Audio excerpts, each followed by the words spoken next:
Good morning बच्चों, मैं गोपाल सिंह, आप सबका बायोलॉजी का नया टीचर। और आज से आपको बायोलॉजी मैं ही पढ़ाऊंगा, है ना। तो हम बायोलॉजी में देख लेते हैं हमें क्या क्या पढ़ना है और बायोलॉजी के बारे में थोड़ी सी बेसिक इन्फॉर्मेशन, है ना। चलो देखते हैं बायोलॉजी के बारे में क्या क्या है। सबसे पहले देखते हैं कि बायोलॉजी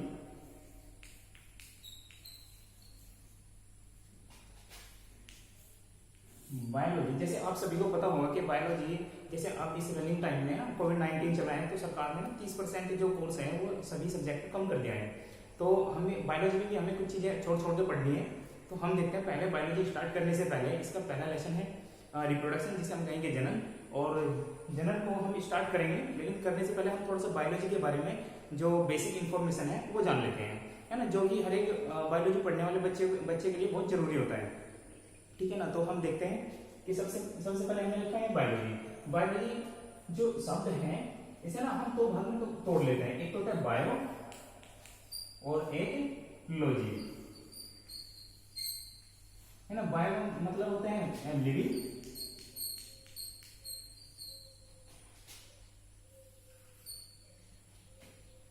और लॉजी होते हैं लोगस।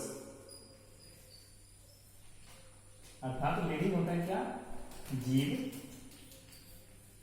है ना, और एक लोगस मतलब टू स्टडी।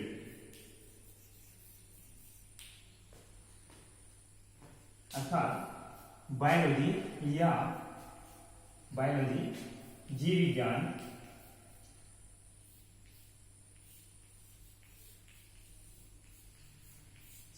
हम कह सकते हैं कि बायोलॉजी जीव विज्ञान की वह शाखा है जिसमें हम सभी जीवित प्राणियों का अध्ययन करते हैं, है ना। जिसमें सभी जीवित प्राणी है ना, जंतु हो गए और वनस्पति हो गई, है ना। इनके बारे में, इनकी क्या स्ट्रक्चर है, क्या इनकी मॉर्फोलॉजी है और क्या इनका रिप्रोडक्शन है, इन सब का अध्ययन हम किस में करते हैं, बायोलॉजी के अंतर्गत करते हैं। अब हम थोड़ा सा देख लेते हैं आखिरकार बायोलॉजी कहेंगे, बायोलॉजी किससे मिलकर बना है, बायो और लॉजी से। बायो का क्या अर्थ है कि लिविंग अर्थात जीव, और लॉजी का लोगस अर्थात टू स्टडी, यानी कि बायोलॉजी वह विज्ञान की बायोलॉजी वह सब्जेक्ट है जिसमें हम सभी जीवित प्राणियों का अध्ययन करते हैं। चलिए अब हम थोड़ा सा आगे देख लेते हैं।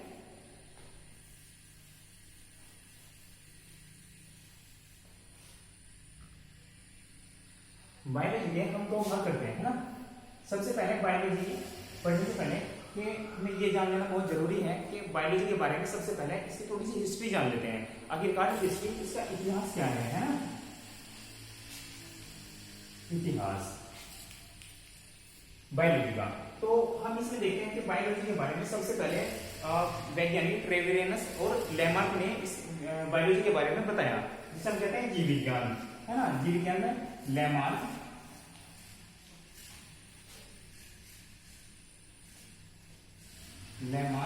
एवं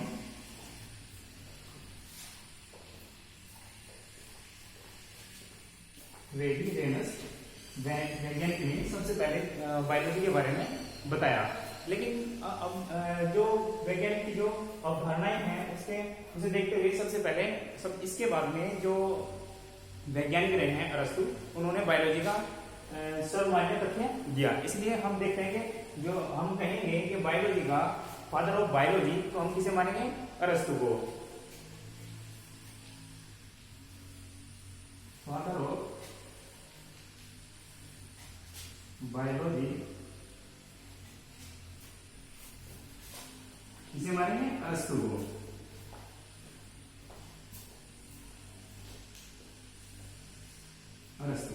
ठीक है ना बच्चों, इतना समझ है ना कि सबसे पहले बायोलॉजी के बारे में बताया किसने, लेमार्क ने और ट्रेवेरियस वैज्ञानिक ने। लेकिन अगर सर्वमान्य जो तथ्य हैं वो किसके हैं, अरस्तु का। और फादर ऑफ बायोलॉजी किसे मानते हैं, अरस्तु को मानते हैं, है ना। चलिए अब हम देखते हैं थोड़ा सा इसके शाखाओं के बारे में। आखिरकार बायोलॉजी के बारे में जो मेन शाखाएं हैं वे कौन कौन सी हैं। बायोलॉजी को दो भाग में डिवाइड करते हैं।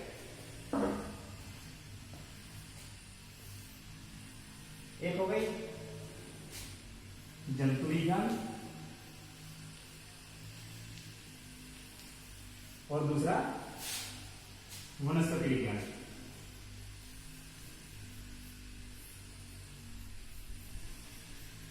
जंतु विज्ञान और वनस्पति विज्ञान, इसे कहेंगे जूलॉजी।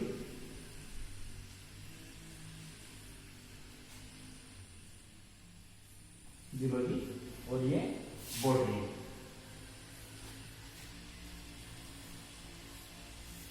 बॉटनी है ना। बायोलॉजी कितनी सारे हो गई, जो मेन ब्रांचेस हैं वे क्या होंगे, एक तो जंतु विज्ञान और दूसरा वनस्पति विज्ञान। जंतु विज्ञान को क्या कहेंगे हम, जूलॉजी, और वनस्पति विज्ञान को क्या कहेंगे हम, बॉटनी। अब हम देखते हैं आखिरकार जंतु विज्ञान क्या होता है। जंतु विज्ञान विज्ञान की वह शाखा है ना, जंतु विज्ञान विज्ञान की वह शाखा है जिसके अंतर्गत हम सभी जंतुओं का अध्ययन करते हैं। समझे ना, समझ रहे हैं ना। इसमें हम किसका अध्ययन करते हैं जंतु विज्ञान के अंतर्गत, सभी जंतुओं का।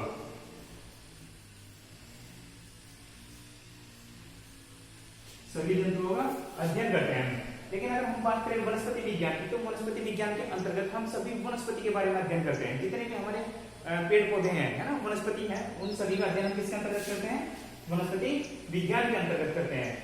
तो हम लिख लेते हैं इसमें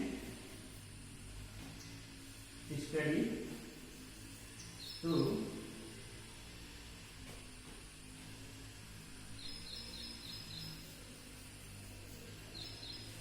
प्लांट्स, है ना, स्टडी टू प्लांट्स, यानी कि वनस्पति विज्ञान और पेड़ पौधों के बारे में हम स्टडी करते हैं।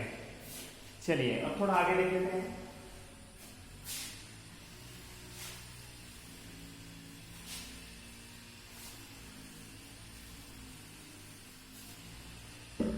अगर हम बात करें आखिरकार जंतु विज्ञान के जो पितामह कहे जाते हैं या फादर ऑफ, ये तो बायोलॉजी था, जीव विज्ञान, और ये जंतु विज्ञान अर्थात जूलॉजी। तो अगर हम बात करें कि फादर ऑफ जूलॉजी, जूलॉजी के जो फादर ऑफ जूलॉजी है, जूलॉजी के पितामह कौन है, तो हम देखते हैं कि इसकी कौन है, जिसकी जंतु विज्ञान की कौन, जो कि अरस्तु।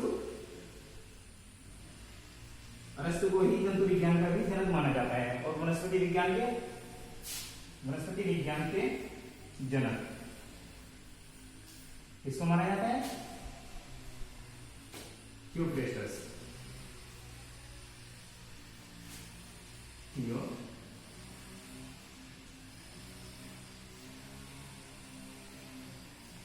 ह्यूप्रेस्टस को माना जाता है। ठीक है ना बच्चों।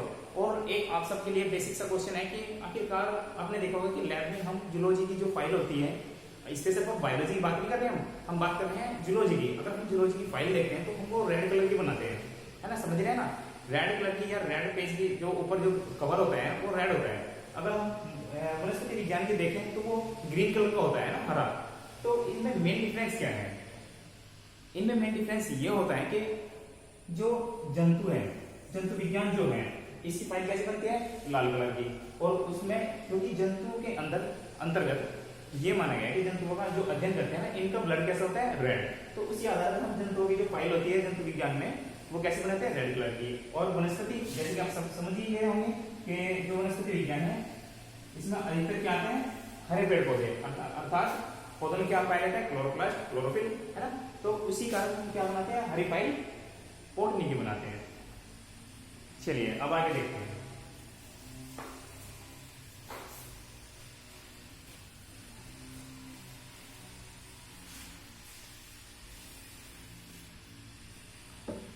हमारा पहला टॉपिक जो है वो, हाँ, इसमें पढ़ना है हमें। फर्स्ट लेसन में क्या है, जनन। जनन इसे हम बोलते हैं रिप्रोडक्शन।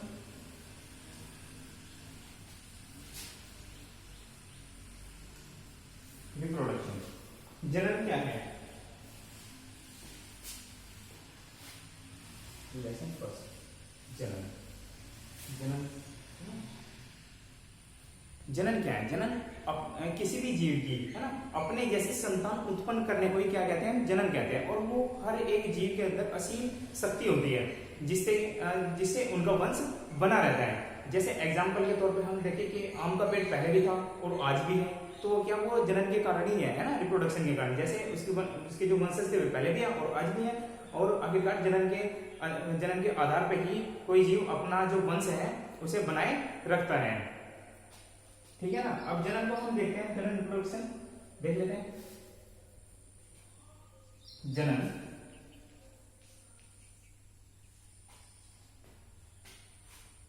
जनन किसी जीव की किसी जीव की किसी जीव की वह क्रिया है, जनन किसी जीव की वह क्रिया है जिसमें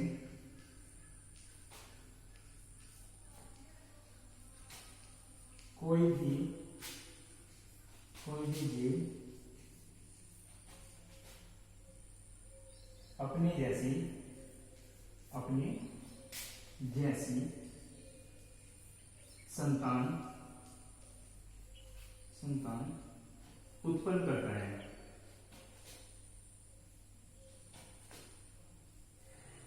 अपने जैसी संतान उत्पन्न करता है। क्या कहलाता है? जनन कहलाता है ना। समझ रहा होता है कि जनन आखिरकार है क्या?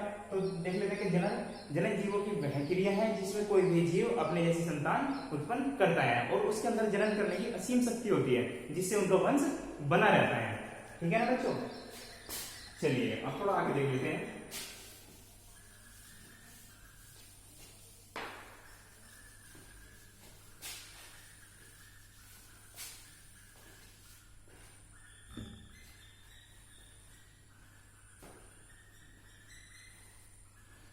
चलो देख लेते हैं कि जनन कितने प्रकार का होता है ना। अगर हम जनन के भाग देखें, जनन किस किस प्रकार से होता है, तो मोस्ट इंपोर्टेंट 2 भाग में होता है। कितने में? 2 टाइप्स है ना, 2 भागों में। सबसे पहले है अलैंगिक जनन,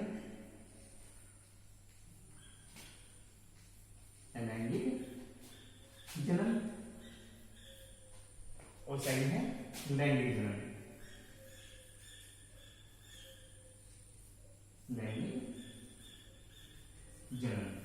ठीक है ना।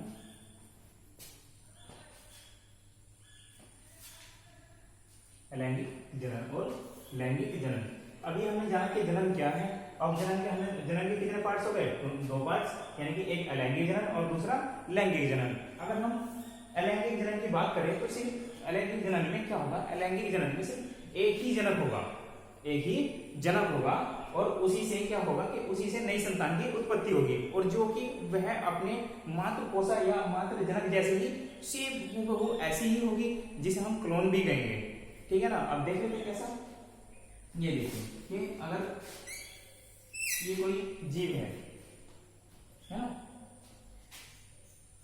ये कोई इसका डीएनए का है और ये 2 भाग में ऐसे एक ही जीव से एक खास के द्वारा अलग अलग हो जाता है और 2 जीवों की उत्पत्ति हो जाती है। तो जैसा कि ये सेम होगा ऐसे ही इससे बनने वाला जीव उत्पन्न होगा, तो इसलिए इसे क्या कहते हैं? क्लोन। क्या कहते हैं इसे? क्लोन। क्योंकि ये अपने मात्र जो जनक है उस जैसा सेम हूबहू होगा और उसे हम क्या कहेंगे? क्लोन कहेंगे। ठीक है ना। ये क्या होता है? अलैंगिक जनन, जिसमें हमें सिर्फ एक ही जनक की आवश्यकता होती है। और अलैंगिक जनन को अब देख लेते हैं हम आराम से।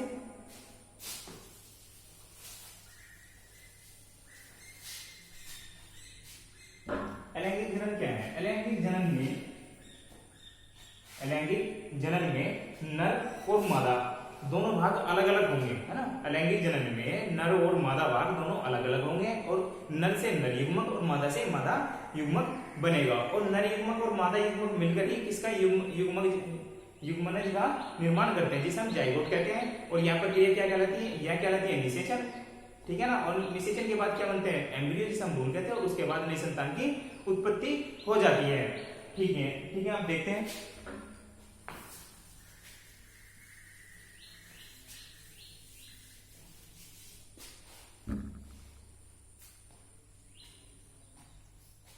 आपने देखा अलैंगिक जनन देखा, अब देख लेते हैं लैंगिक जनन। लैंगिक जनन या सेक्सुअल रिप्रोडक्शन, है ना। अलैंगिक जनन या सेक्सुअल रिप्रोडक्शन, जिसमें क्या होगा? अलैंगिक जनन में नर और मादा भाग दोनों अलग अलग होंगे। नर जनक अलग और मादा जनक अलग, है ना। समझ रहे हैं ना। जैसे इससे लैंगिक जनन में ये नर भाग या नर युग्मक, और ये मादा भाग। नर से नर युग्मक बनेगा, नर से नर युग्मक, और मादा से मादा युग्मक। नर से नर युग्मक बनेगा और मादा से मादा युग्मक बनेगा, ठीक है ना। नर में जो होता है, नर में बनते हैं शुक्राणु,